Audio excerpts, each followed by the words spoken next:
E aí, vamos falar sobre a saúde de um sistema de software? Pois é, a gente não vai focar aqui em como criar algo do zero, mas sim no que acontece depois que aquele código ganha vida e começa a crescer. Hoje, a nossa imersão é em dois conceitos que são literalmente a salvação de qualquer projeto a longo prazo: os famosos code smells e a refatoração. A ideia é entender como a gente pode diagnosticar aqueles problemas escondidos lá na base do código e, claro, como aplicar a cura certa antes que a arquitetura inteira desabe. E para nossa conversa fluir bem, a gente vai seguir um roteiro bem direto. Primeiro, vamos dar uma olhada na evolução do software. Depois, a gente passa para o diagnóstico dos code smells e dessa tal de dívida técnica, passando por suas categorias. Aí a gente vai entender o que realmente é a refatoração e fechar com um processo seguro para colocar a mão na massa. Bom, começando pela nossa primeira parte, a evolução do software. Tem uma verdade universal na tecnologia que a gente precisa aceitar. Todo sistema que é útil, inevitavelmente vai mudar com o tempo. Não tem jeito. É só a gente observar o ciclo de vida de um projeto. Entra dia, sai dia e lá vem novas funcionalidades, correções de bugs, aquelas atualizações de rotina. E tudo isso é super essencial, claro, mas tem um efeito colateral bem perigoso se não for cuidado de perto. A estrutura interna começa a se degradar. Aquela base que começou limpinha, super organizada, de repente vira um emaranhado caótico. E é aí que qualquer nova alteração se transforma num verdadeiro campo minado. E é nesse cenário que a gente entra na segunda parte da nossa análise, os cold smells e a dívida técnica. Quando as coisas começam a desandar, a gente precisa de um diagnóstico.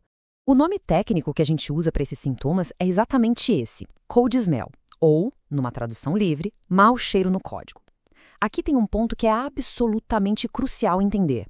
Os code smells não são bugs. Eles não derrubam o sistema na hora e o usuário final não vai dar de cara com uma tela de erro. Eles são, na verdade, pistas, pequenos sinais de alerta de que existem falhas de design ou de implementação profundas no jeito que o código foi escrito.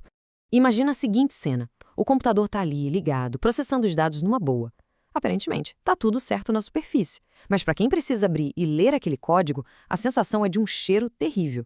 Ou seja, o sistema pode até funcionar hoje, mas a saúde interna dele está por um fio e precisa de atenção para ontem. E o que acontece se a gente simplesmente ignorar esse mau cheiro? Bom, a gente cai direto no problema da dívida técnica. É muito comum pensar, se o código não está quebrado, por que eu vou mexer? Quando a gente deixa a qualidade interna de lado só para entregar as coisas mais rápido, a gente faz uma dívida. E os juros dessa dívida, meus amigos, são implacáveis e exponenciais. Com o tempo, o esforço e o custo financeiro para fazer qualquer mudançazinha no sistema simplesmente decolam. E as consequências disso são pesadas e paralisam equipes inteiras. O desenvolvimento trava. Aquela funcionalidade nova que levava uma semana passa a levar o dobro do tempo, porque a equipe tem que ficar desviando de um código super frágil. A chance de criar novos bugs dispara, a arquitetura vai para o buraco e, convenhamos, a motivação da equipe vai lá para o chão. Ninguém suporta trabalhar apagando incêndio num ambiente caótico. Uma hora a conta chega, e quem paga é o produto e os usuários. Entendido o tamanho do problema, vamos para a nossa terceira parte, as categorias de code smells. É aqui que a gente começa a organizar essa bagunça toda. Para facilitar o diagnóstico, a gente pode dividir esses sintomas em 5 grandes grupos. Temos os bloaters, que são os códigos inchados, os abusadores de orientação a objetos, os chamados impedidores de mudanças, os descartáveis, que estão lá só fazendo peso inútil, e, por fim, os acopladores, que amarram as coisas de um jeito bem perigoso. Vamos começar falando dos bloaters. Eles são literalmente como um monstro que cresceu demais e saiu totalmente de controle. Sabe aquelas funções intermináveis ou aquelas classes gigantes que tentam fazer de tudo um pouco? Pois é, isso viola completamente o princípio da responsabilidade única. Aquele trecho de código acumulou tanta coisa diferente que tentar entender, testar ou mudar algo ali vira um pesadelo total. Já nos abusadores de orientação a objetos, um dos sintomas mais clássicos é a gente ver um mar de condicionais. Imagina um bloco engessado cheio de regras e testes. Isso acontece quando a gente ignora os princípios básicos da orientação a objetos. A saída para isso, geralmente, é aplicar polimorfismo ou usar um mapa de dados. O resultado é uma estrutura infinitamente mais limpa, elegante e bem mais fácil de expandir depois. A terceira categoria é dos impedidores de mudanças. Um cenário clássico disso é a famosa cirurgia de espingarda. Sabe quando a gente precisa mudar só uma regrinha básica, tipo um formato de imposto, mas para isso funcionar tem que ir lá e alterar 6 arquivos completamente diferentes? É isso. Cada mudança espalha fragmentos por todo lado. E o risco de esquecer de alterar uma peça e quebrar o sistema em lugares imprevisíveis é gigantesco.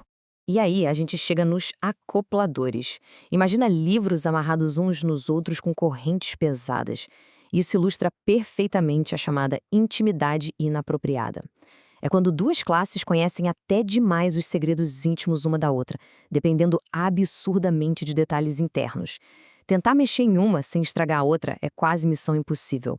O mesmo vale para aquelas correntes de mensagens muito longas que deixam a arquitetura super frágil. Bom, agora que os sintomas já estão diagnosticados, vamos para a parte 4. Afinal, o que é a refatoração? Qual é a cura para isso tudo? A regra de ouro aqui é bem clara. Refatorar é o processo de modificar a estrutura interna do software, reescrevendo o código com um único objetivo: melhorar a legibilidade e facilitar a manutenção. E olha, muita atenção aqui. O comportamento externo não muda. Durante uma refatoração, a gente não coloca funcionalidade nova e nem arruma bug. A gente só faz a faxina em casa. Pensa numa transformação. De um lado, a gente tem um moinho de vento todo de madeira, rústico e instável, gerando energia. Do outro, uma turbina eólica super moderna e robusta, fazendo exatamente a mesma coisa. O resultado externo é idêntico. A grande jogada está na integridade e na confiabilidade da estrutura. Refatorar é exatamente pegar aquela fundação cheia de remendos e transformar numa máquina potente e pronta para o futuro, sem mexer na função principal. E para fechar, vamos à nossa quinta e última parte, o processo de refatoração em si. Como fazer isso na prática sem botar fogo no sistema? A resposta está num ciclo super rigoroso de 6 passos. Primeiro, a gente identifica o code smell. Segundo, e isso é o nosso maior escudo protetor, a gente escreve ou valida os testes unitários. Terceiro, aí sim a gente faz a modificação, a gente refatora. Quarto, a gente roda os testes de novo. O quinto passo é a decisão. Passou em tudo? Ótimo, segue o jogo. Falhou? Reverte na hora. E o sexto passo é a lição de ouro. Faça isso em passos muito, mas muito pequenos. Tentar reescrever o sistema inteiro de uma vez só é receita certa para o desastre. Só que a verdadeira sabedoria está em saber quando não mexer no código.